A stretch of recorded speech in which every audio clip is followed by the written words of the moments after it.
Good afternoon. Hi, this is Jason Lipfeld, and this is the Hostos Student Leadership Academy Friday Ambassador Workshop Series. Today is March 17th, and we're very happy that you could join us. For those of you that couldn't join us, we're going to record this for you so that you can have the pleasure of having the opportunity to engage with some of the content after the fact. But for those of you that are here, I'm really excited. We have a new speaker with us this week. Recommended to us by our good friend Bert Gervais, who came and did a winter workshop with us. I had the opportunity to talk to Taris multiple times now, and she is an extraordinary woman. And so I'm super excited to be here today with you all. I'm going to be listening very carefully. I believe the content is really important for all of us. And so I'm going to turn this over to you, Taris, and welcome. Thank you so much for that wonderful introduction. Happy Friday. I am Taris Rodney. That's Taris like Paris with a T. I am a New Yorker and Bronxite. I grew up in the Bronx. I no longer live in the Bronx, but I grew up there. My dad still lives there. My grandmother still lives there. So it is home to me. I am a litigation attorney where I litigate at the the Administration for Children's Services. I litigate child abuse and child neglect cases for the city of New York. I am also a public speaker where I speak to colleges and universities about many things, but specifically about avoiding career pitfalls and ways to maximize earning your potential in your career. I'm also the mom to a really cool 4-year-old. Her name is Amara, and she just turned 4 on March 2nd. So without further ado, I'll move forward. Elevator speeches. Elevator, I know some of you have heard about people talking about elevator speeches. What is an elevator speech? It is a speech or something you are able to say to people really quickly that tells them who you are, what you do, and what interests you. So your elevator speech should be short and sweet. Ideally, it should be no more than 30 seconds. And the reason why they call it an elevator speech is because it's a conversation you can have with someone in an elevator, where you're not on the elevator with someone for a long time, unless you're in a really high-rise building, and you're able to tell them specifically who you are, what you do, what you're interested in, but captivate their attention. So it should be something that's captivating and something that makes people want to learn more about you. The elevator speech is not something that's supposed to be like an Easter speech. You're not supposed to be at the pulpit all day talking about who you are. It's specifically just to give people a snippet about who you are and what you do. It should also contain pertinent information about your interests and your passions. So if you are specifically passionate about rowing or passionate about sports, that is something you would include in your elevator speech. I know we're in the Bronx. I'm a Yankees fan. I'm sure many Bronxites are Yankees fans. So if that's something that interests you, that is something you can add to your elevator speech. In the introduction that I gave, I introduced myself as Taris, like Paris with a T. That is a part of my elevator speech. I've been introducing myself like that since the 8th grade. One, it makes people remember my name because when you look at me, you're like, oh, Taris, like Paris with a T. Also, it's something that people don't often hear. So it's something that'll jog their memory and remind them of me. Your elevator speeches should also include your common interests. So I stated that in my elevator speech, I talk about myself. I also talked about my child. So if I'm talking to someone that is a parent as well, that's a way to connect. I also mentioned that I'm an attorney. If there's someone that's in the legal field that I'm talking to, that is a way for us to connect. So you want to find the best way to connect with people. And your elevator speech is a great way to do that if you include your common interest. You should adjust your elevator speech based on your audience. So you don't want to talk about your sports interests if you're talking to someone that's not interested in sports at all or has no desire to talk about sports. You want to make sure that your elevator speech includes your audience. So you need to know who your audience is. And you won't always know that. Sometimes when you're meeting people for the first time, you don't know anything about them and you're just trying to introduce yourself. So I would recommend, if it's a first time conversation where you're giving someone your elevator speech, keep it to things that are very neutral. Don't talk about religion, don't talk about politics, don't talk about the newest hot button topic on social media or in the news, because those things can be triggering, but those things can also harm your relationship with people if you don't know where they stand on things. So it's definitely important to adjust based on your audience. But the most important part of your elevator speech is to be yourself. Do not try any new personas. Don't try to practice a new stand-up routine if that's not your ministry. Please do your best to be yourself, because that will be the most authentic representation of you. If you are an introvert, it might not be easy for you to talk to someone new, and that is okay. Find the best way to make yourself comfortable, and that will resonate better than if you're trying to be someone that you're not. Story time. I often meet people in different walks of life, and my elevator speech has been perfected over the years of me practicing. And that is the most important part of the elevator speech. You need to practice. Practice on your friends, practice on your families, practice on your colleagues, practice when you go out to different activities, if you're into going to bars or restaurants and meeting new people. That is the best time to do it, because that's your way of learning new things about yourself, learning new ways to include things in your elevator speech. And based on how people react to what you're saying, then you can edit it accordingly. So if you say something and people are like, oh, that's really intriguing, I'd like to know more about that, that's something that you should take down and keep in your elevator speech. If you're droning on in your elevator speech, which you should not do because it should be 30 seconds or less, and you notice that people are drifting off and or not paying attention to you, that's something that you should note as well. Networking. Networking is integral in any industry you decide to pursue. So you do not have to be an attorney, you do not have to be an accountant, you do not have to be a teacher in order for networking to be important for you. No matter what walk of life you decide to follow or what career path you decide to follow, networking will be a part of that. It is a part of the professional world. It is a part of how we interact and connect. And so learning how to network and learning what types of networking skills are helpful is always important. So this is a section of the presentation that I would recommend that you pay close attention to, because networking can help you improve your earning potential. Your network is not only about your professional connections, but it's also about your social connections. I think in society, we often focus on professional development, which is extremely important, but we don't really focus on those connections socially, your friends, your friend-tors, or people that you meet. So a friend-tor to me is someone who is your peer, but who you admire. And so they can ultimately mentor you in some things that you're interested in. So Jason mentioned Bert Gervais. Bert is one of my friend-tors. We went to college together. He is a phenomenal speaker and just an all-around great person. And so Bert and I have been friends since, I want to say 2006 or 2007, so for a very long time. And Bert has become one of my friend-tors. I look up to him, I respect him, and he has some great experience that has been extremely helpful to me.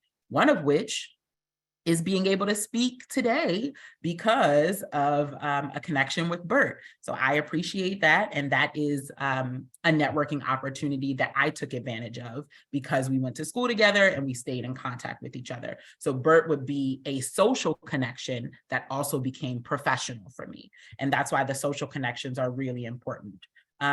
You can network at any time, in any circumstance, and almost under any and in any setting, and almost under any circumstances. I say almost under because I don't believe there are certain environments where networking would be appropriate. So if you are at a funeral per se, that is not the time to try to meet people and hand out your resume.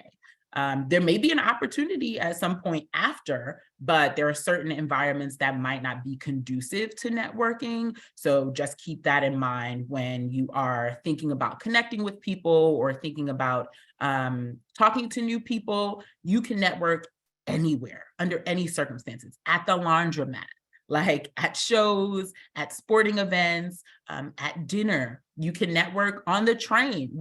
In New York City, there's so many opportunities to meet people. I know people say New Yorkers are not friendly. We are friendly, we just have things to do. So it might not be the best time to talk to someone if you don't know them, but depending on what the circumstances are, you might be able to network even in like a train station or on the subway. So you can network at any time and anywhere.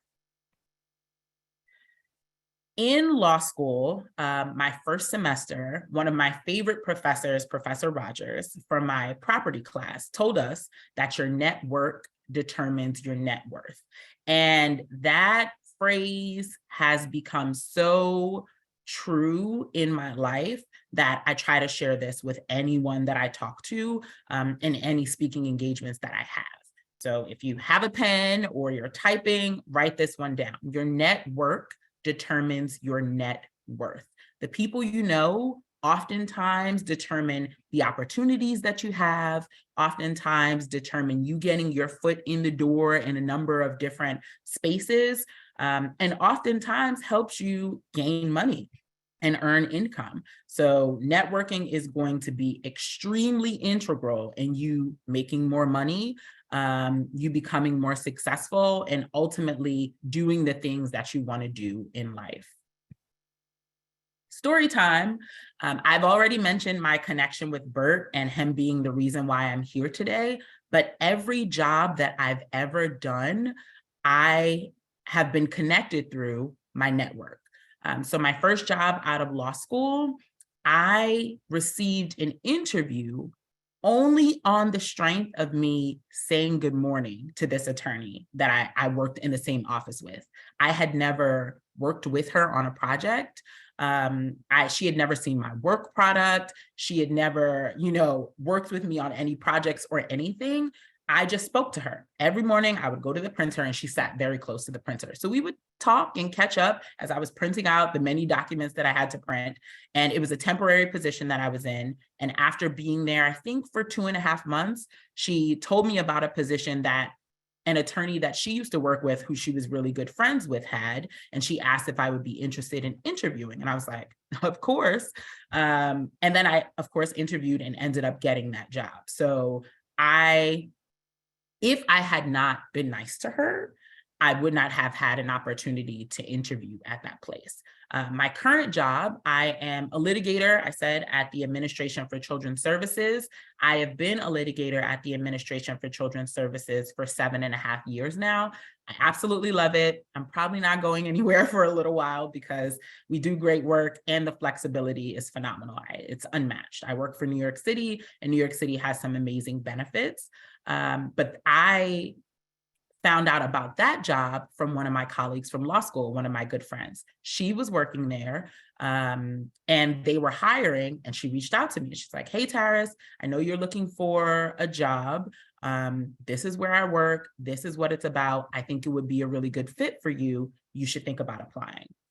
And I applied, and the rest is history. Now, I'm not saying that your network is going to get you these jobs without any work. That's not what I'm saying at all. That would be untrue, and I wouldn't share that with you. What I'm saying is that your network will get your foot in the door. And oftentimes, that's all you need. All you need is to get your foot into the door so that you can have an opportunity to showcase your talents and showcase what you have to offer and what you have to bring. So I did have to interview for these positions. I did have to show them, provide my resume and all of those things, give them references. So it wasn't just off of me having my connection with those people, but I would not have even known about those jobs if it wasn't for my connection and my network. A book recommendation that I have for you is the book Quiet. I mentioned introversion very briefly, but to get into it a little more, In society, we have extroverts and introverts. We also have ambiverts. So extroverts are people who gain their energy from interacting with other people. They're usually very charismatic, always love to talk, very fun-going people. Introverts are people who gain their energy from being alone. And so oftentimes introverts are drained from being in spaces with large crowds and being around people for long periods of time. Ambiverts are somewhere in the middle. They're a combination between, ambiverts are somewhere in the middle, and they're a combination between introverts and extroverts. And so this book, Quiet, is really important, I think, and I would recommend you read it, whether you fall on whatever spectrum you fall on. I am an extrovert. I consider myself an extreme extrovert, but the book taught me that society is geared towards extroverts. And the book specifically focuses on the contributions that introverts make to society and how discounted they are. So when I talk about networking, I know there are some introverts here who are probably cringing and who are not like interested in networking, but there are ways that you can network that make you comfortable, where you don't have to always put yourself out there and be in people's faces all the time, but where you can meet new people so that you can benefit from those connections. So this is a book that I would recommend that everyone read in order to understand, one, more about introversion, but also to be more accommodating for everyone in society, because society tends to gear itself towards extroversion. Resume writing. Resume writing is one of the most important tools that you can use on your journey to success. Your resume, I'm sure you all know and you all have one, is a document that contains your work history. It should be as polished as possible, and you should focus on using the active voice instead of the passive voice. So what do I mean by that? When you're using the active voice, you're talking about things that you've done and things that you have changed. So you want to use language like, I improved, I improved, I gained, I exercised, like things that you are actively doing and making an impact are important in your resume. You don't want to use the passive voice. The passive voice tends to take away from the action that you did and focuses on not the action itself, but the act, if that makes sense. The rule of thumb is if you've worked for under 10 years, you should keep your resume to 1 page. This is just for ease and because you don't want to fill your resume with roles or jobs that are not related to what you're applying to. So there are, of course, internships and things that are very important that you should include, but your resume should be specifically tailored to the role that you're applying for. I have been practicing for over 10 years now, and my resume is just now going to the 2nd page. I shorten it sometimes because I've been working for the same employer for the last 7.5 years. So I don't often need to add like all of the old jobs that I had because I've gained so much experience in this one role. But the rule of thumb is to keep your resume on 1 page if you've been working for under 10 years. The exception would be if you have some amazing internship or fellowship experiences that wouldn't fit on the 1 page. So if you were a Fulbright scholar or, something of that nature, you want to make sure you include those kinds of things on your resume. And if that would push your resume to a 2nd page, then you absolutely should include it and go to the 2nd page. Do not use hidden search words on your resume. So what are hidden search words? Most companies and corporations are using software in order to search resumes for specific terms. So they're looking for words that specifically relate to the job description that they've posted for particular roles. What people have decided to do, unfortunately, is take some of those words and instead of incorporating them into their resume properly, they've been going into the header or the footer of the resume, writing the words there in white ink, and then submitting the resume that way. Apparently, corporations and companies are hip to this, and they will throw your resume in the trash. So I would recommend not using any hidden search terms or anything of that nature, because that could cause your resume to be thrown out before you even get an opportunity to speak to anyone. So it's very important that you don't do that.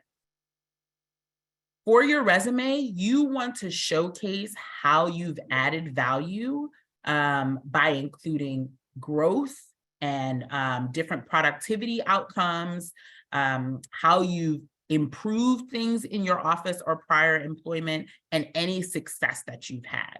So if you have, if you're working a manufacturing job and you've improved productivity on, the line where people are making more, let's say you're making socks. And since you've been working there, people used to make 100 socks per day, but now they make 150 because you've come up with some innovative way to generate more socks. That is something that you want to include in your resume. Ultimately, employers want to see how you've added value, because adding value equals adding dollars. And employers love, love, love making money, no matter what industry you're in, unless you're in a nonprofit industry. Employers love making money. And even in the nonprofit sector, oftentimes adding value leads to donors giving money to the corporations or the nonprofit organization. So either way, it's going to lead to money, revenue, dollars. And that is something that's very important to employers. So you want to make sure that you include that stuff in your resume. You also want to make sure that your resume is organized such that your accomplishments are listed at the top so that it's prominent and something that's seen immediately. Sometimes employers are not looking at your whole resume. They're looking for key terms, they're looking for key experience, and then they're moving on to other candidates. So you want to make sure that your resume is organized such that any prominent or relevant experience that you've had to that role should be at the forefront. It should be the first thing that they saw. So if you're, for example, applying for a job at a retailer and you have retail experience, no matter when that experience was, it should be at the top of your resume, or you should put it in a font or bold or something that that draws the employer's attention to it. So that way they know you have relevant experience to the role at hand. Please, please, please proofread your resume. Your resume is like your first interview. It is your first impression. So you want to make sure that there are no typographical errors. You want to make sure that it's uniform. So you're using the same font, the same style, using proper syntax, and also using proper punctuation marks. That is very important. There are some employers who are sticklers about that, and that can remove you from the process, the hiring process, if your resume is not up to par. You should also make sure that your resume looks nicely. So I don't know if people still do this, and I haven't applied for a job in a world of Sundays, but there's something called resume paper. So most times we are applying for jobs electronically now. So using resume paper is kind of moot or unnecessary. But if you are applying for a job in person, or if you're providing a hard copy resume to an employer, I would recommend that you buy resume paper. You can buy resume paper from any Duane Reade or Walgreens or CVS, and it's cardstock. You can also buy it from Staples or Office Max or Office Depot. But resume paper is cardstock that has a watermark on it, and it makes your resume look really nice. And it's called resume paper, so you don't have to, it doesn't have any other fancy name. It says it on the pack. It's a little pricey, but it's absolutely worth it to have your resume stand out from other people. If you are a current student, I would recommend you put your GPA on your resume. Your education should be at the top of your resume if you are a current student. Once you've been out of school for 5 years or more, depending on what kind of work experience you have, then you can invert it and you can put your work experience first and your education towards the bottom of your resume. If you are unhappy or not very proud of your GPA, I understand. We all have, we all go through some things. School is not easy at all, but it is something that employers are often interested in. So it's not something that you should hide. Of course, do not embellish or lie about your GPA. It is easily verifiable through a request for transcripts.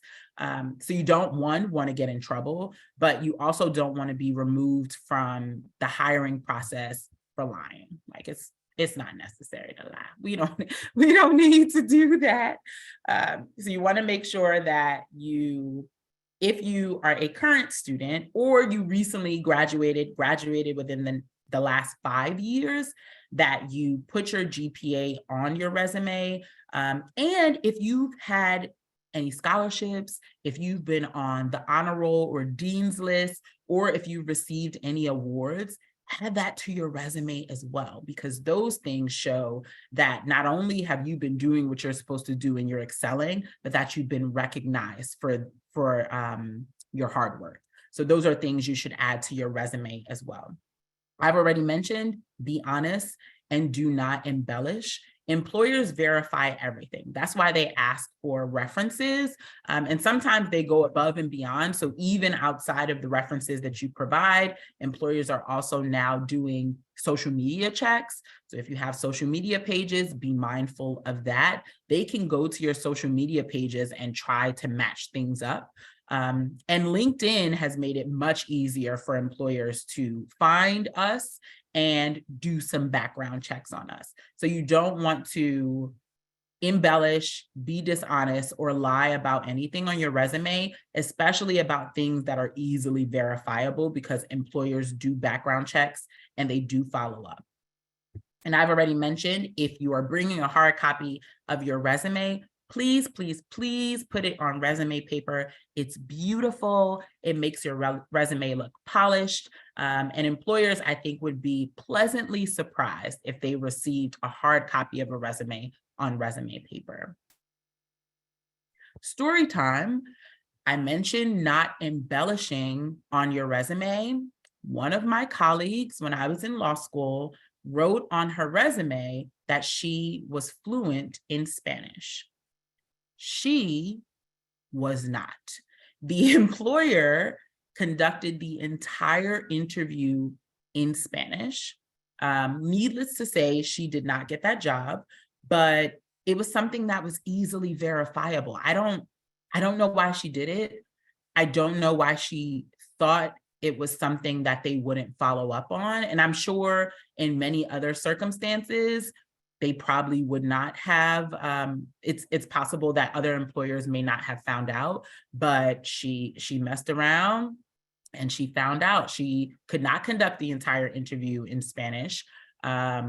She was very unhappy about that. Thankfully, they didn't report her to the dean, or she wasn't there was no, I guess there were no repercussions other than her not getting the job, but anything could happen if you're lying and if you're being dishonest on your resume. And depending on who the employer is, you can get in some serious trouble and have some misconduct issues on your hands with the school because you were dishonest. So you don't want to do any of that. I think lying on your resume is like plagiarism. You don't want to do it. You don't even want to get caught up in that kind of stuff. Just leave it alone. Don't even go there, because once you go there, it can open you up to a world of trouble. I see some things in the chat. I'm just going to peek at it to see if there are any questions. And if you have any questions at all, please feel free to write them in the chat. You don't have to wait to the end. If you have any particular questions about specific sections that I'm going through, this is an interactive process. And although I can't see you, I want this to be interactive for us all. Does anyone have any questions? I'm going to pause here. Any pressing questions about the things I've discussed thus far? Oh, I see something in the chat. Oh, no, got it.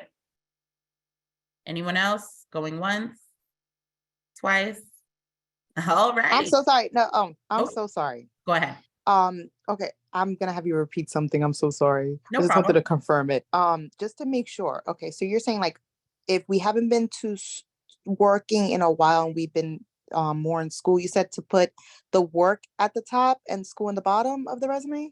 So I think it depends. If you are a student who is a night student and you're working during the day, I think it depends on what you're applying for. So if you're a current student, I would recommend putting your education at the top because that is something that you're currently doing. But if you're a student that is going to school and working, I think you would have to decide for whatever particular position that you're applying for, what would be the best way to do it. There is no one way to do it. So I want to say that whatever way you decide will be fine. That's just my preference because I think when you're a student, employers are expecting you to have your GPA on your resume. So putting it first assuages any concerns that they have. You're not trying to cover it up. You're not trying to mask it. It's right there. It's prominent. But if you are a student who is also an employee somewhere, then you might decide, you know what, I've been working, I have this experience, I want to put my work history first, and then I'll put my education second. There's absolutely nothing wrong with that. Did that answer your question? Yes, perfect. Thank you so much. Also, I had another question. Yes. So like, all right, so sometimes I'll do things like, say for instance, I'm part of the SLA and all this stuff, and then when do you think is the right time for us to like start adding more stuff that we do into our resume? Because I'll forget a couple of things that I've done to add. So I would say if you're an executive board member of an organization, that is something you can add to the resume. So if you're just a general member of a club or program, unless it's something like sports related or something education related, like if you're a member of, in law school, it was like a law journal, or if you're a member of some organization that does something really awesome, then that's definitely something you can add to your resume. But I would limit the activities to things that you are the executive board member. So when I say executive board member, I'm talking about president, vice president, secretary. Like if you have one of those roles, absolutely add it to your resume. If you're just a general member, I wouldn't add it to your resume because then it can become laborious and be very long. So I would limit it to the roles that you had where you had a leadership role in the organization. Did that answer your question? Okay, perfect. Yes, it did. Because I think my resume was too long at one point. I was like, yeah, thank you. You're welcome. Does anyone else have any questions? Going once, going twice. All righty. I have a question. Oh, go ahead. So what if like you've had a seasonal job for like 11 years? You know, are you supposed to like put every time like you stopped and got called back, or can you use that as I've worked at this particular company for 11 years seasonally? I think adding seasonally will alert employers that it's not something that you've been doing year round, but I wouldn't recommend breaking it up to every time that you've worked there, especially if you've worked in a similar role over the course of the 11 years. What I've done on my resume, because I've worked at my employer over 7.5 years, is identify the promotions that I've received. So that way I don't have to separate it by the different roles that I've had. So let's say if you I started at my job as an attorney intern. That was just the title. I was an attorney, but it's called attorney intern. Then I was promoted to attorney level 1, attorney level 2, attorney level 3, and now I'm an attorney level 4. So I have that listed on my resume so that they know I've been in this role or at this employer for 7.5 years, but I've had 4 promotions over the course of that time. So I would recommend organizing it that way so that they know, one, it's a seasonal role, but also these are the duties that I've had and these are the roles that I've held while I was there. Okay, so yes, because I've worked in different sectors. They're not necessarily promotions, Okay. but they're just, I've done, maintenance on operation, I've done patrol, I've done, horticulture, I've done different things. Okay. So, but, it was within the time, at different times. And then I returned to some things, like I Okay. returned back to where I was at first. So, yeah, I just, I have on my resume now, like I've been working there since 2011, but I just put, the skills that I have. And actually, someone actually told me just to take off dates because it's just confusing. Yeah, they said just to take off dates and just to display my skills. So that's something that I did because it was just, a lot going on with school, because sometimes I go to school and I won't work. So I'm at school and it's just like, I done started school, stopped school, started school, stopped school. Yes. I mean, so I just didn't know, how to, write that on a resume, or should I just talk about the skills that I have and not put the dates because it's so confusing? So because it's a seasonal job, I think it depends. I'm going to give you a very lawyer answer. It depends on what type of role you're applying for. There are some roles that will ask you to break it out, what particular dates you worked at that employer, but that would be on their own employee information form and shouldn't be on your resume. I think the rule of thumb is anything on your resume that is confusing, fix it. Because when you confuse people, or when people are confused, they don't want to read it and they will put your resume to the side. So ultimately, we want to make the resume something that is easy to read, something that will allow them to follow quickly without any issues, and something that's not confusing. So if the dates are confusing because you were working there and then going to school and then working, take the dates off. I agree with whoever told you that. Take the dates off and just put you've worked there from 2011 to the present. And then somewhere you need to highlight that you've only been working seasonally, because you don't want to mislead employers either. And they think you've been working there full time and you haven't been. Right. And yeah, and I've had so many other jobs. I've had like 20 jobs. I'm just like, you're working, girl. Yeah. But then it's just like, some of them are 6 months, sometimes I work 3. It's just like so hard because I know, they like to see you, working consistently. Yes. Employers, like that's what they want to see. They don't want to know somebody's gonna be working here, for a couple of months or so, and then they're gone. So that's why I like to put that I've been working there since 2011, because it is a consistent job. And the only reason I ever stopped is because it's a seasonal position. Yes. Which it's not seasonal anymore. I finally became permanent, but congratulations. I finally got promoted. Yeah, forever. Yeah, but hey, thank you so much. You're welcome. Does anyone else have any questions? Going once. Oh, I see something else in the chat. Oh, yes, congratulations. That's really awesome. Any other questions? Going once? Going twice? Okay. Salary negotiations. Salary negotiations is one of my favorite topics to discuss because I think it's not often tackled. And I think people are afraid of negotiating or of pushing back. It's one of the most underrated tools to increase earning potential, and nobody talks about it. I think that oftentimes when people receive an offer from an employer, they're just so excited about the employer offering them money that they just want to accept the job on the spot. The rule is you can always negotiate your salary. I'm going to say it again for the people in the back. You can always negotiate your salary.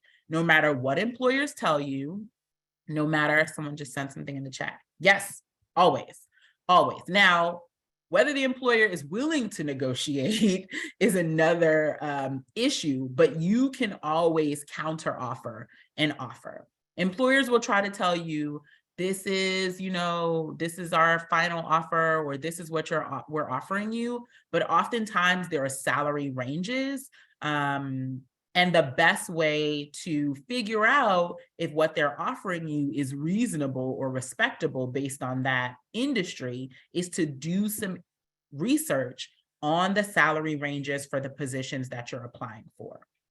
So doing a quick Google search, there are websites like Glassdoor, and some, I think Indeed might have some salary ranges, but Glassdoor is usually my go-to that provides you with salary ranges for particular positions at a number of different corporations and companies around the country and potentially around the world. I haven't tried any international positions, so don't quote me on around the world, but definitely in these United States of America, Glassdoor has the salary ranges for many of the roles that you could be applying for. So what you're looking for is to go to Glassdoor or any other website that's similar, put in the job title and the company.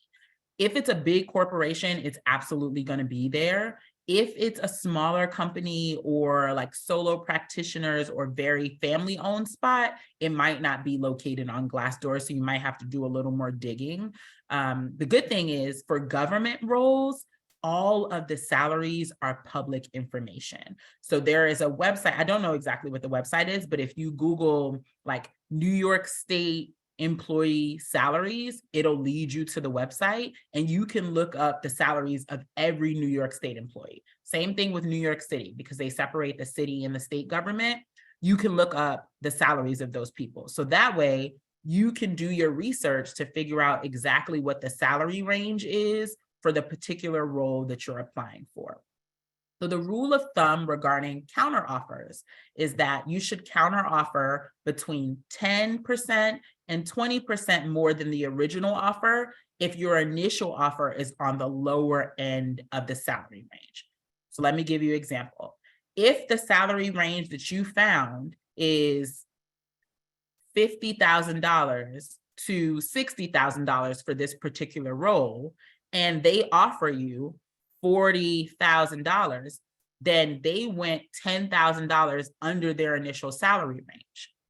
So you want to counter offer with 10% more. You can either counter offer with $50,000 because you know that's where their range is supposed to start, or you can counter offer whatever you want. But the rule of thumb ultimately is often 10% to 20% more if the initial offer is on the lower end. If it's below, just like I said, that $40,000 and they offer you $40,000 and the range is 50 to 60, start at that 50. Counter offer with 50. Yes, it's $10,000 more and that might be scary, but if you know people in that role are making between $50,000 and $60,000, then you need to be in that range as well. There's no reason that you should be underpaid for a role that you're qualified for. We don't want to do that. And of course, business is business. So employers want to save money wherever they can. I think one of the ways that they do that is they don't give you an offer. They ask you what your salary requirements are. This is a gift and a curse. It is a gift because you get an opportunity to tell them what you're interested in, but it is a curse because people oftentimes undervalue themselves. And when I say undervalue themselves, people oftentimes give a salary request that's way below what they are worth professionally. Of course, your life is priceless, so not your personal worth, but what you are worth professionally. And the way you can find out what you are worth professionally is to look for those salary ranges for the roles that you're applying for. The rule of thumb is that you should counteroffer between 5% and 7% more than the original offer if the initial offer is in the middle of the salary range. So in the example that I gave you, if they offer you $55,000, then you can go up $1,000 to $2,000. You never want to be at the low end or at the high end of the salary range. If you're at the low end of the salary range, then you're underpaid. And if you're at the high end of the salary range, you're paid well, but in times of cutting and layoffs, you're going to be one of the first people to go because you're making a lot more than your colleagues. So you want to be somewhere in that middle. If the salary range is, $50,000 or $60,000, you want to be right in the sweet spot, that 56 to 57. So that way it gives you some room to grow, gives you an opportunity to have more space where they can give you raises, but it also doesn't put you at either the low end or the high end.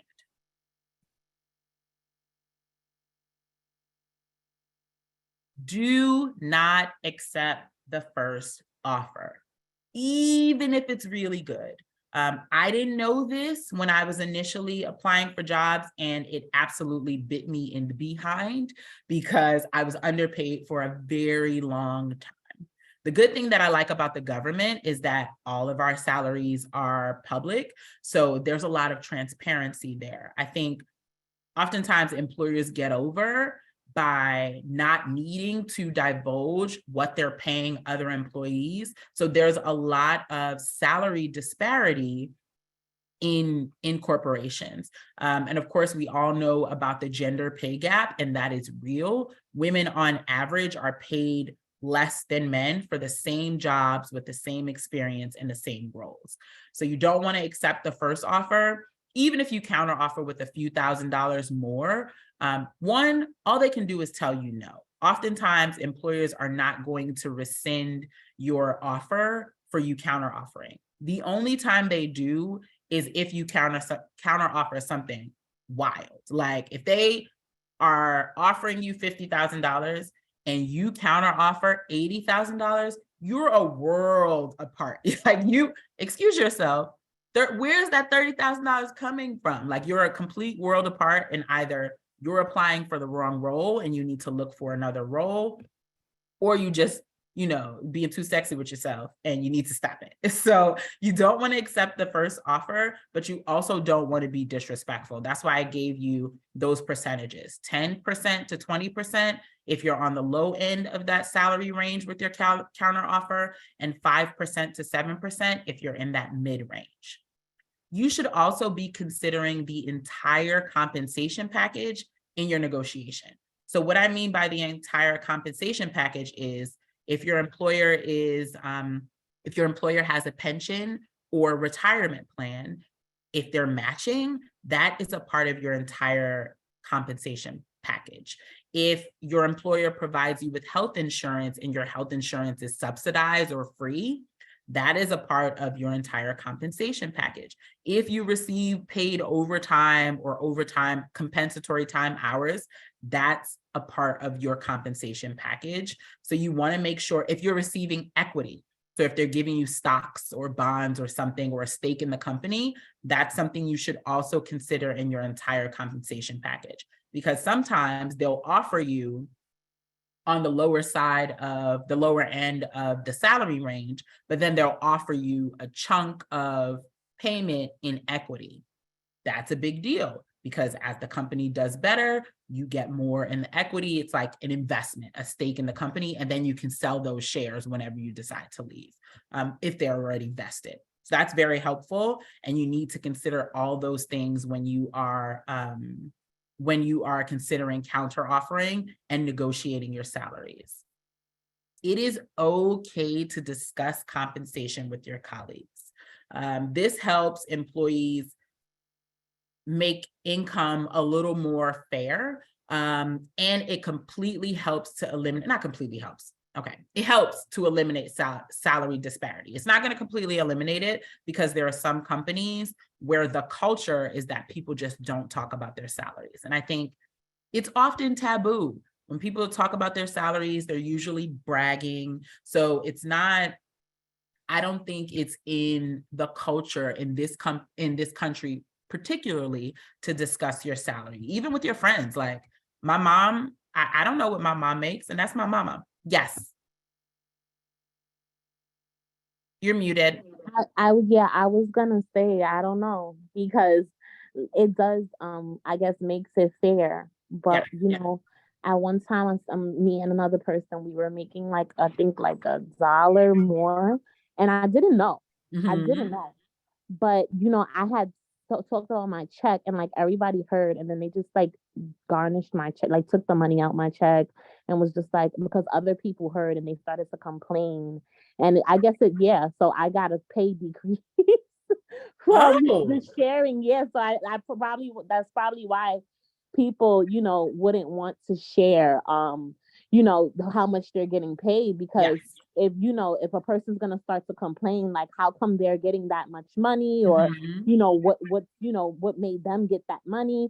And now you had a little, extra that you probably needed. Yes. Now, now my next check was half, and I'm just like, oh my God, well, not half, like a quarter less. And, now we're all, I'm not working there anymore, but we were all getting paid the same then. But it was just like, sheesh, like I had to pay that money back. And it wasn't even my fault that, that it was, that I got that money. I didn't, I wasn't trying to do a trick or anything, but because I expressed, the amount of money that I got, and everybody, like, some people started to complain to the supervisors and the upper ups.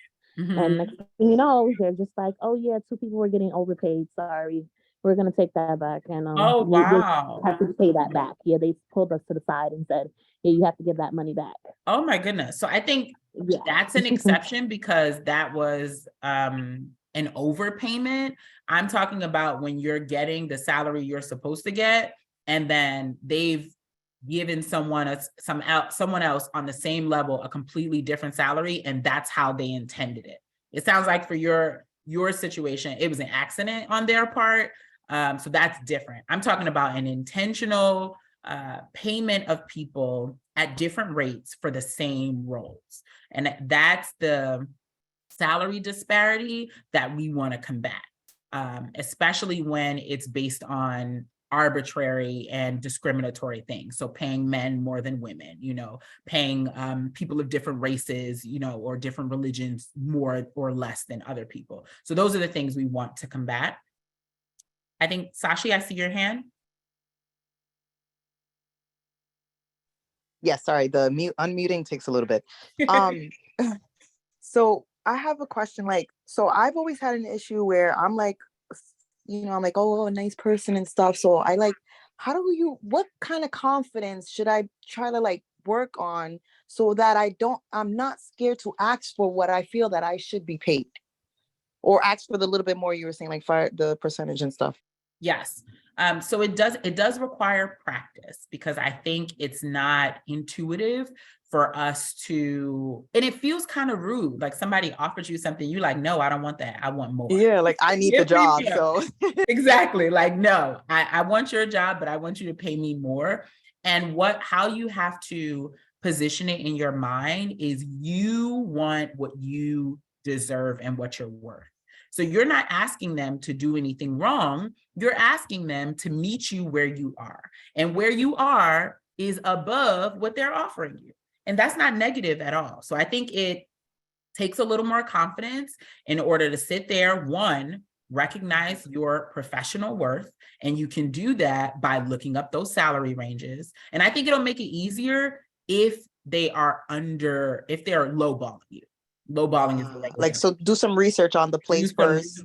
Yes, do some research on the place, on some place like Glassdoor. Find out the salary range of that particular role, and then see if the offer that they gave you is within that salary range. If it is, then you're good. If you're fine, if it's in the salary range and you're fine with it, you don't have to counter offer if you don't want to. I recommend it because oftentimes employers have a little more wiggle room, and closed mouths don't get fed. So if you ask, sometimes they'd be willing to give you a couple of more dollars just because you asked, and they have a little more wiggle room. And all they can do is say no. That's all they can do. Most times they're not going to rescind the offer just by you counter offering. And is there like a way to transition into saying, oh, I believe I should, like, is there like any transitional words that you probably have? So usually it's like a negotiation over time. So they're often not going to offer you the position in person. So you'll have an opportunity to like review it, go look at the salary range and see if it falls in there. Like it's not usually in the same room or at the same time. So you don't have to accept it on the spot. They'll usually give you 24 hours if it's a reasonable employer to accept the offer. So you'll have some time to think of things to say. But what I usually say is, thank you so much for your offer. I was actually thinking, as far as salary is concerned, I was actually thinking X. Or thank you so much for your offer. Would the company consider offering me Y? Instead of, so that way you're thanking them first, letting them know that you appreciate their generosity and them, considering you for this position, but letting them know that you think this would be a better number. You don't want to use that language though, like I deserve more, you gonna give me more, like don't Right. get, you want to keep it, yes, you always want to keep it professional, but you want to let them know, thank you so much for this offer. What would the company consider offering me this? And then if you want some support, you can say, I've found in my research that the salary range for this role is this. And I've noticed that the offer that you gave me is this. Would the company be willing to, offer me somewhere in the middle? And that might be helpful as well. Perfect. Oh, yes. Thank you. So I'm definitely going to make sure I do research. Good. I see another hand. Or is that an old hand? Yeah, I know. I just had to ask another question. Yes. About, I just wanted to know, okay, so I see you talking about there's ranges yes. in some salaries. So what if, there are a couple, 5 to 10 people working the same, it's the position, mm-hmm. and someone does the job better or has a more history of the skills that require the job, and the job is rated. Like you get a rating, and your ratings are even 95s, 100s, on a scale of 1 to 100, and others are not doing so well. So does that, like, can you say, hey, even though you're still in that role, and without them giving you another position or a different title, say, could I get paid more? Because I'm just bringing more to the job than all the rest of the employees that were hired with me. Absolutely. So renegotiating your salary is always available as well. The best time to renegotiate your salary is during like an evaluation period. So if you get a performance evaluation or a review or a rating, and you get a phenomenal rating, that's the time to have that conversation. Hi, thank you so much for this rating, or during that meeting, I see that, over the course of this time, I've had these ratings. What is the company's plan for, compensation? Is there any opportunity for me to receive, better compensation because I am contributing X, Y, and Z? So you can have that conversation right there on the spot when you have, or if you're uncomfortable having it on the spot, you can attach your performance review to an email and send them a well-crafted email to discuss salary negotiations. I would really like to have a discussion with you about how I can, move up financially with the company, i.e. give me some coins, how I can move up financially with the company based on my, stellar performance. Please see the attached performance review for your records or for your reference. And even though, like I said, at the position, because that was actually the same job that I was working where they took my money, away from me. And I'm just like, after a while I'm there, I'm just like, everybody's just telling I got 65, I got such and such. And I'm like, what? Like, and I'm just like, I didn't know, because if we're still at the same title and I'm not getting a promotion or anything's not happening because of that. But, was maybe, did I interview? Could you interview at a job better for the job, or just have the skills that they were really looking for? But everybody, a lot of people got the job. And can people come in like that? Like, or is that not like a discrimination when you interview for a job and you just got paid a better wage than other people because you just had different skills that were useful for that particular position? So that's not discriminatory at all. That's usually what happens. A lot of times companies pay lateral or new employees better than the employees that are already there. So oftentimes people recommend, if you want to make a huge jump in your salary, you either need to get a very big promotion to another title, or you need to move to another company or corporation, because they pay outside people better than they pay internal people. I don't know why. It doesn't make sense, because the internal employees or the employees that are already there have so much institutional knowledge already, and you need to train the new person. So it doesn't make sense to me at all, but this is the way businesses and corporations have been running since the beginning of time. They pay outside people more than they pay internal employees often.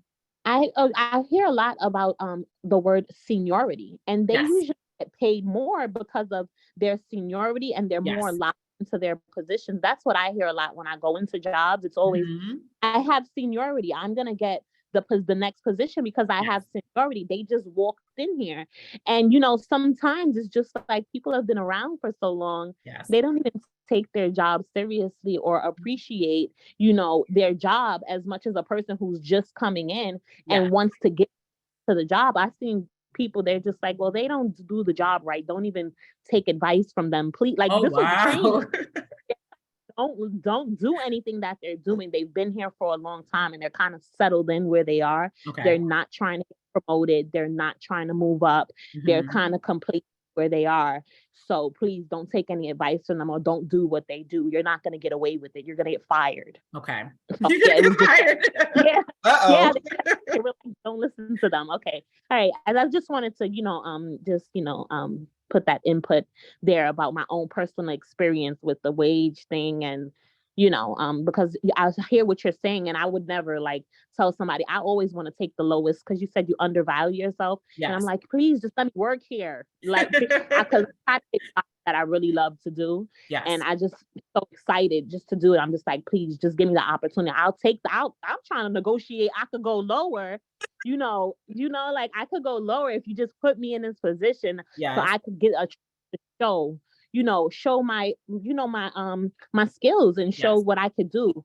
So maybe, they'll appreciate me one day. But one thing I realized about having the other job for 11 years is you could work your butt off really, really hard, and you would never get promoted. Because I've seen a lot of people get the position that I wanted, and they didn't even want it. And I'm just like, oh no.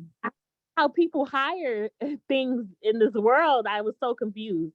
Okay, sorry. All right, that's it. I'm not No problem at all. And I think that's a great segue into the last point. Know your worth. Do not lowball yourself. You know what talents you have. You know what skills you bring to the role. So you have to know your worth, and that'll help you negotiate your salary. So story time, very quickly. I know firsthand about not negotiating my salary and lowballing myself. So my first job out of law school, that job that I referenced earlier, where I got the interview through the woman I was talking to at the printer, they gave me an opportunity to ask what, my salary requirement. So they didn't offer me a salary. They asked me what my salary requirement was. I was fresh out of law school. I had already passed the bar, and I was licensed. And I didn't do any research, so I didn't know what the salary ranges were. I graduated in the heart of the recession in 2011, so nobody had jobs. Jobs were very scarce. So I was applying for a paralegal job, even though I was a licensed attorney. And so they asked me what your salary requirement would be. And I was like, $60,000. Hadn't looked up anything, just 60,000 sounded good to me. They were like, sure, offer me $60,000 on the spot. I didn't think anything of it. Couple of months into the role, I'm sitting next to another paralegal who had a paralegal certificate, but he did not go to law school, was not an attorney, and had a little more experience than me because he'd been a paralegal for a couple of years. We're talking, just shooting a breeze, whatever. And he tells me he was making $80,000. Doing the same exact role that I was doing. He was making $20,000 more. Of course, I was furious. I didn't express that to him, but I was thoroughly confused because I had more education and I was a licensed attorney. I'm like, excuse me, how are you paying me $20,000 less? But they paid me $20,000 less, not because that's what they offered me. That's what I asked for. So I lowballed myself and ended up in a position where I was making $20,000 less than one of my colleagues. But I wised up, and at my next performance review, I counter offered and asked them for a raise. So I gave them my performance review, had a discussion with them, and ended up being bumped up to the I think it was like $82,000. So there you are, a lesson from me. Always negotiate your salary and do your research. Do not lowball yourself, because it'll land you in a position where you're making substantially less than your colleagues in the same position. And it's because you asked for it. They didn't offer me $60,000. I asked for $60,000. Moving on to interviewing. First and foremost, be prepared. I mentioned doing your research when you are negotiating salaries, but you should also do your research when you are interviewing. And what do I mean by doing your research? Google is free. Do a Google search. Oftentimes, you know exactly who you're going to be interviewing with, depending on the employer. They sometimes send you the name of the interviewer or interviewers. Do a quick Google search, especially with LinkedIn now. You can go and look people up. I would recommend, though, that you do it signed out so that they can't see that you looked up their page.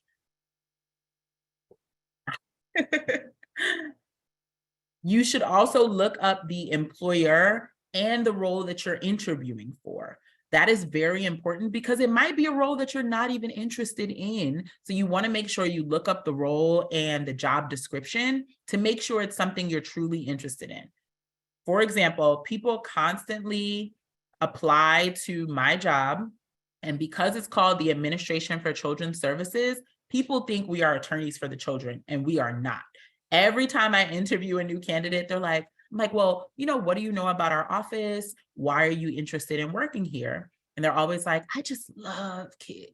I just love working with children. It's like, honey, we don't do that. We do not work with children at all. I don't see children. The only child I see is my own. So I think sometimes people just look at the role, look at the name of the organization, and just move forward with applying without properly doing research. Review your resume prior to the interview.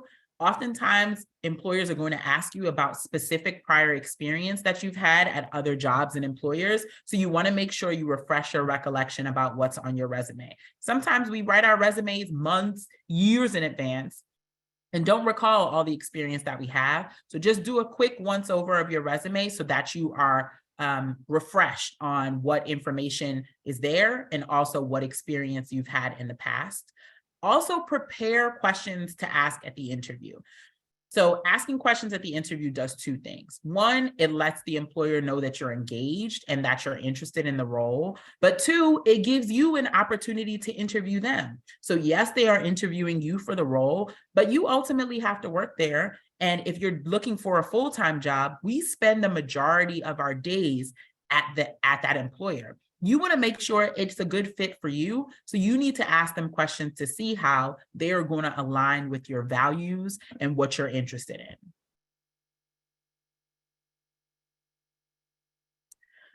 In your interviews, you do not want to disparage prior employers. What I mean by that is do not say anything bad about Becky that used to work at your old job. Even if Becky drove you completely insane, you don't know if your current the person you're interviewing with knows Becky. So what you want to do is be as diplomatic as possible. Don't lie, don't embellish, but you want to be diplomatic in the language that you use. So if you left your prior employer because they didn't pay you well, you can say, I no longer work at my prior employer because there wasn't a lot of room for growth, which is an AKA for they weren't giving me enough money. But it's a lot more professional and it doesn't talk badly about the company. It just says there's not enough room for growth. It was no longer a good fit. You always want to dress for the job that you want. Make sure you're dressed properly for your interview and wearing clothes that are comfortable and that don't distract from what you're saying. You want to send a thank you card or an email after the interview. People always forget this. This is a great way to stay on an employer's mind after you interview. If you send them a thank you note, do not be late. Of course, life happens, things come up, but you don't want to be late for an interview because it doesn't look good. It doesn't look good at all. There are things that are going to happen, and sometimes life be lifing. So if you are late because something bad happened, that's unfortunate, but you want to make sure you get there a few minutes early, 10 to 15 minutes early, so that you have an opportunity to breathe deeply, clear your head, calm your nerves so you're not rushing, and then you can be properly prepared for your interview. Oh, story time. I already mentioned my colleague who lied on her resume and the interview was in Spanish, but I had a bad experience at an interview when I was in law school. So I am a Black woman. I am not, you know, I do not speak any other languages. English is my first and only language. But when I was in law school, I was the president of the La Alianza Latino Law Association. That was because my mentor was the prior president and nobody else wanted to be president. I was a board member. I really enjoyed the organization. And so I became president. I had that on my resume. And during one of my interviews, one of the employers asked me, first of all, it was inappropriate questions, and I didn't know that at the time, but one of the employers asked me about my background, like my heritage kind of thing, which he should not have. They should not be asking you, what's your race, you know, anything like that. They can ask you about what languages you speak because that can be useful for employment, but they should not be asking you where your family's from, you know, what country you came from, any of those things. But I didn't know that then. So he asked me what my heritage was. I said I was a Black woman. And he asked me about my position as president of La Alianza Law Association. And I told him I really enjoyed the organization. There was an opening for president. My mentor was the prior president. So I just, you know, ran for the role. And he said to me, "Oh, you're posing?" Oh my goodness. I was flabbergasted. It took all of my power not to go off on him. But that was you know, sometimes in interviews, it's not all things happen that you're not expecting. I replied to him as professionally as I could that I was not posing. You do not have to be of Latino descent to be a part of the organization. And I went to a historically Black college and university. So the majority of us were Black there. But I was really floored by that. And so I would recommend that you be prepared for the inevitable and also be prepared for the unexpected, because anything could happen. I would have never thought in a million years that an employer would say something like that to me. It was unexpected. It was inappropriate. And I told my, you know, I was there on through like the on-campus interviews. So I informed, you know, career services about that, but I definitely had to let people know because it was just inappropriate. I talked about dressing for the job that you want. Dressing for success for your interviews is extremely important. You want to make sure that you have at least one good suit in your wardrobe. Pick a color that's neutral, either a black, a blue, a gray, that you can switch up with different tops or different shirts in order to be as prepared for interviews as possible. You want to make sure that your suit fits comfortably. So get a size that is comfortable for you, whatever size that is. You want to make sure it's not something that's too tight or too loose so that you can look polished. And you also want to wear something that makes you feel confident. For many people, when you look good, you feel good. And so you want to make sure that your suit represents and you want to make sure that your suit puts your best foot forward. Be sure that your clothes match and they are the proper fit. If you can, stick to the solid colors for your suit separate. So I mentioned black, blue, and gray. Sometimes people get a little fancy with the beige and those kind of things. And I think depending on the role, you might have a little more flexibility. For legal jobs, we oftentimes try to err on the side of conservative. So black, blue, and gray for interviews, at least. Wear clothing that is comfortable to you and that you do not need to adjust. And that's very important. You don't want to have straps or things that you have to like a tie that's like really tight. So now you're adjusting and it's distracting. If you're talking to an employer and you keep tugging on your collar, they're not really paying attention to what you're saying because you're not wearing the proper clothing or things that make you feel comfortable. For your hair, wear your hair in a style that you are most comfortable with and that you don't have to adjust. So if you have longer hair, I tend to do something where it's a little, you know, zha-zha, giving them some razzle dazzle, but it's out of my face. So I don't have to touch it. It's pulled back, but it's also jazzy enough where I feel comfortable and I feel like I look nice. For the people with natural hair is professional. Don't feel like you have to straighten your hair if you don't want to, because natural hair is professional in the state that it grows out of your hair, out of your head. And I'm glad that employers are moving away from these requirements that women often wear your hair in a specific way, because it's not conducive. It's often based in like racial bias. And so natural hair, I just want to remind you all that natural hair is professional. Wear comfortable clothes and wear comfortable shoes. If your shoes are squeezing your baby toes, that's not going to be helpful for you. You're going to be distracted and you're not going to be able to put your best foot forward for your interview. So you want to make sure that you're wearing comfortable shoes. Story time regarding dressing for success and my hair. I used to get my hair straightened. This is prior. I went natural in 2009. So prior to that, for every interview, I would go and get my hair straightened because I felt like I looked the most professional when my hair was straight. And it would drive me completely insane. During my interviews, I would be swooping my hair behind my ears and shaking my hair to get it out of my face. And it was annoying and distracting. And I still got jobs, of course, but it wasn't my authentic self because that's not how I wore my hair normally. So I want you to wear your hair and wear clothes that make you feel comfortable, that make you feel confident, and that will allow you to put your best foot forward during your interviews. Self-care. You only get one body.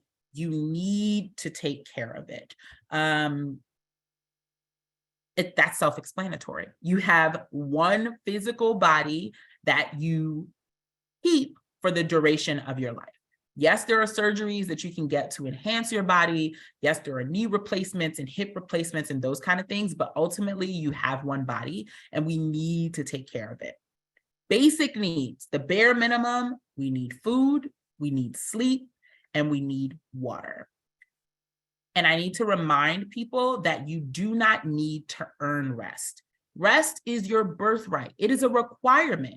Humans cannot persist or sustain themselves without resting properly. And I think society right now with grind culture and social media and influencers, you feel like you always need to be doing something. It is okay to rest. It is very okay to rest.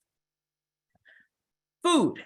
Malnourishment can cause a host of issues, but ultimately you can die from not eating enough or not eating the proper things. Eating is the bare minimum. What you eat absolutely matters. And I think for students specifically, sometimes you tend to just, eat stuff. And so you want to make sure that you're eating things that are fueling your body and giving yourself the nutrients that you need. As I minister to you, I minister to myself because food is not my forte. My diet is trash, for lack of a better word. Like my diet is trash. In español, basura. En francés, poubelle. In Italiano, spazzatura. My diet is trash. And so I need to work on that. And that's why I'm reminding you so I can remind myself, like, what you eat matters immensely in how your body runs, in being as efficient and effective at your jobs or school, because you need to fuel your body and your body needs specific things and nutrients. Water. People don't talk about water as much as they should. I know there's this whole alkaline water kick, so people are talking about it a little more, but water ultimately cures almost anything.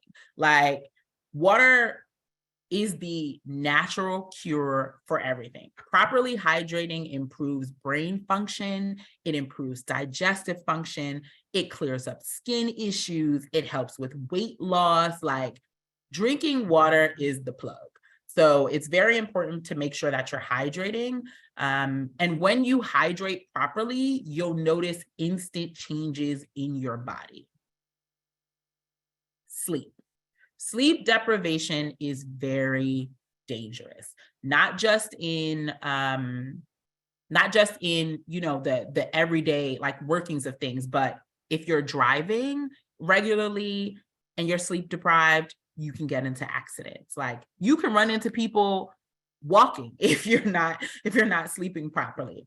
According to the Centers for Disease Control and Prevention, 1 in 3 adults in the United States reported that they're not getting enough sleep every day, and nearly 40% of adults report falling asleep during the day without meaning to at least once per month. And we're not talking about people who have like serious diagnoses where they have sleep conditions. These are regular, schmegular, everyday people who are just dozing off at work, at school, and in other places when they weren't intending to because they're not getting enough sleep. So you need to make sure that you're eating, that you're hydrating, and that you're sleeping. And you need to remember that rest is your birthright. It is not something that you have to earn. I think especially with employment now, people are working themselves to the bone for these employers and corporations that will replace you. If something happens to you today or tomorrow, they may send flowers to your family, but then they're going to replace you. So you need to make sure that you are taking care of yourself. Another book recommendation, Rest is Resistance. It is a book specifically about rest. It is written as a manifesto. So she's like going off about all these things about rest, but it's a great read. I really enjoyed it. I read it earlier this year. I think I read it in January. And she really homes in on how grind culture is hurting us, and how we really need to get back to resting. Like it is okay to not be doing something at every minute of the day. Like it's okay to take naps. It's okay to take a moment where you just are doing a breathing exercise or meditating. Like it is okay to take care of yourself, and it's absolutely important that you do. Story time. I take regular breaks. I call them mental health days. I try to take a mental health day at work at least once a month. It doesn't always work out, but I also take regular vacations because self-care to me is travel, but self-care to me is also taking time away from, just everyday hustle and bustle, doing all the things I want to do and doing none of the things I don't want to do. So some takeaways. 1, create an elevator speech. Your elevator speech should be short, sweet, and to the point. It should include information that makes you appear intriguing. I'm sure you all are intriguing. So I'm not saying make yourself appear intriguing. I'm saying it should be things that are captivating, things that are going to bring people in and make them want to know more about you. Your network determines your net worth. You want to network with people as often as you possibly can, even if you're an introvert and it's not something that comes natural to you. Just learn somebody's name, a new person's name, or find out what somebody else likes. That's networking. Your resume is your initial interview. Make sure you make a great impression by making sure that you look at any grammatical errors and, organize that, clean it up, make sure there are no grammatical errors. If you are submitting a resume in a hard copy, put it on resume paper so that it is beautiful and nice. And make sure you use the active voice instead of the passive voice when you're writing your resume. Always, always, always negotiate your salary. No matter what the employer says, you want to negotiate. Dress for the job that you want. If you want to make the big bucks, dress for it. Dress for the job that you want, and take care of your number 1 star player. That is you. So I do have a survey. If you click on this little QR code, a survey will pop up. I would ask that you please fill out the survey and let me know how you think I did. Does anybody have any additional questions? I think we're coming close to the end soon, so I want to give you some time to ask questions. I know I allowed questions during. Does anyone have any questions for me? Questions?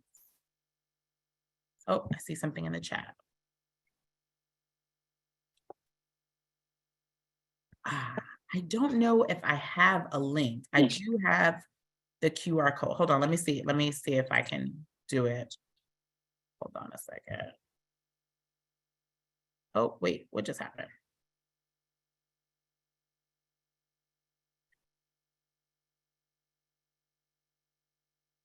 Wait a minute. Taris, I just have a comment. Yes. Thank you so much for your time. And thank you so much for your time. This is a very relevant presentation. I'm a Hostos graduate. I graduated in 2016. Oh, thank you for coming. Yes, and I did all the programs with Jason, like going to Albany, going to Washington, other groups that were to Texas too. Yes. You know, and That's wonderful. yeah, and it was one of the best experiences because that prepared me for it laid the foundation for what I'm doing now. I love that. What are you doing now? Well, now I work at CUNY Central. Oh, congratulations. That's awesome. Yeah, I work at CUNY Central. I'm doing a master's. I think I didn't have, boss, did I tell you that I'm working at Baruch too? I'm an adjunct lecturer. Didn't tell you. Congratulations. That's wonderful. You know what is funny? I applied for the job and in the recommendation I put down Jason and I didn't even tell him. So, and I need to tell him that I'm putting him down. But you know, I'm like, if they call him, I know I'm in good hands. So I'm teaching accounting at Baruch. I graduated from Hostos. Go ahead. That is awesome. Yes, I have 4 sessions. And I already had that because people that are here, you know, in this forum that are part of the academy program, they have the initiative to give back and leading. Okay. So and even if they think they don't have it, they develop it and they can, you know, and they can get to do things. So I think you're going back to your presentation. I love it because these are things that we need to hear, you know, especially when we are at this stage, you know, community college and thinking about the future. All of that is very relevant. Like right now, I'm typing a letter to one of my mentors because he's Irish. Yes. So and today is St. Patrick's. I was supposed to send it on Monday, but anyways, I'm going to send it now, and I'm doing great. Sorry, I haven't been in touch lately. Et cetera, et cetera. And I learned all of those skills, you know, and met a bunch of people through Jason and the leadership. So, Jason, you're not getting rid of me. I love it. Thank you so much. Thank you all so much. Thank you. Thank you. I don't know why the survey, is the QR code not working? Usually the link pops up. Let me see if I can put the link in the chat. Let me see. Do we got it? You got it? Yes, it popped up for me, but I'm trying to see if I can put the link in the chat. HTTPS. Does anyone have any additional questions? Any burning questions? I think I put it in there, Taris. Oh, thank you so much. Okay. So I just, I know there might be questions, but what I'll do is I'll try to connect them if there's some questions after. No problem. I want to honor everybody's time. First of all, I want to say thank you, Taris. You know, I met you in the fall, and you know, you're so impressive as an individual with such a unique background. Thank you. Experiences, and the fact that you're connected to like some of my favorite people in the entire world just made it a lot easier to talk to you and to hear what it is that you're going to present. And then I listened today, and I think, as Fatima mentioned, I think a lot of it is really valuable. Good. I think it will make a difference. And I was getting some messages privately from the group, and they were saying how impressed that they were and how valuable the lessons were that you were teaching. So I want to give you that feedback. You'll probably get it in your own survey. Yes. But again, I want to thank you. Can we give Taris a round of applause, however you do that on here? Oh, thank you. The world that we live in. I want to thank everybody for being here. And yeah, I hope that you'll come back, Taris, and talk again to us in the future. I would love that. And yeah, so I had so many thoughts, but I don't want to keep everybody with my own thoughts. As you were going through it, first of all, I was like, wow, I should have done better at negotiating my salary, and I definitely have to drink more water. I definitely don't sleep enough, all that good stuff.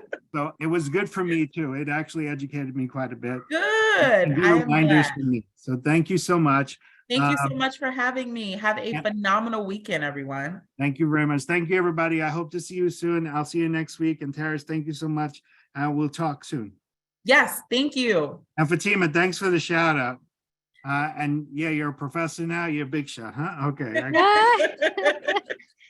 Thank you. Have a great weekend, everyone. Bye, everybody. Have a great weekend. Good to see you.